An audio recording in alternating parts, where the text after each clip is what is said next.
Well, Keith, I told you I was going to put you to work today. Well, you sure did. We've got all the plants all situated out in the garden.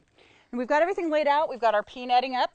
Right here. So they have some support, and the garden looks amazing. Now, it's a good idea on a large scale like this to lay out all your plants first before you put a single one in the ground. That way you can tweak it a little bit because, you know, best laid plans and all, we had to do some tweaking here as well. Only on his side. But we are about to get started and truly get our hands dirty.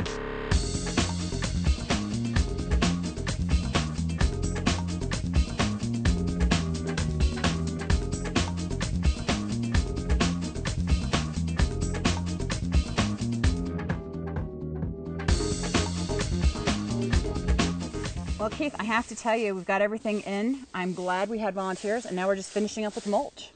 Well, that's a good thing to do next would be to get the mulch on all of this because mulch will help hold the moisture in and keep the soil a little cooler and keep the weeds out.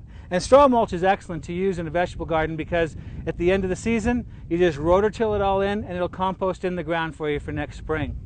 And we've got our netting up for the peas, so they're not going to have any problem in being able to grow. They'll be able to grow all the way up to this height.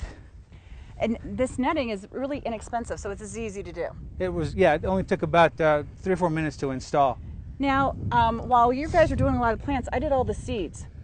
Yeah, I noticed that there's some areas that are planted with plants and some areas that have seeds in here, so we're going to have a succession of crops coming up. Well, and things like beans are so easy to do by seed. There's no reason that you have to get plants for everything. Well, exactly. And right here we've got a big old block of peppers that are going to be used later on, some eggplant. This looks like cucumbers there and some zucchini. A big pumpkin patch for the kids here. These are going to be those big jack-o'-lantern type pumpkins. When you need a lot of space for these, they might look like they're spaced out now. They're probably going to spread and head to the house. They'll probably get all the way to the house, don't you think? Now down here we planted a bunch of corn plants right down at the foreground there. But we also planted rows of corn here from seed, and that'll give us a succession of harvest. These will harvest first, and then a few weeks later, these seeded ones will harvest, and that'll keep the corn spread over a longer period of time. Well, what's nice is we put some squash here, and the vines will just grow in and amongst the corn. Oh, and this is spaghetti squash, so it's wonderful stuff to use. It's a winter squash, so you can store it during the winter time and use it as you need it. Now, we've prepped the soil, and we did a really good job with that, but as always, it's always important to remember to fertilize. And as product of the week here, I'm going to recommend the Fertilome Gardener Special. It's one of the best fertilizers on the market for just general purpose vegetable gardening.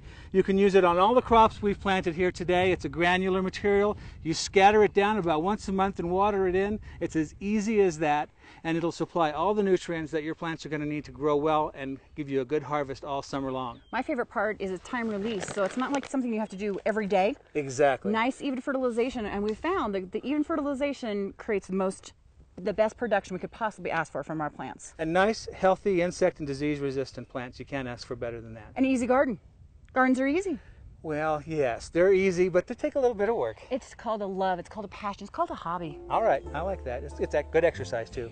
When we get back on Get the Dirt, now we've installed the entire garden. We're going to show you how to install an irrigation system to make sure that this garden is well watered throughout the entire season when we get back on Get the Dirt.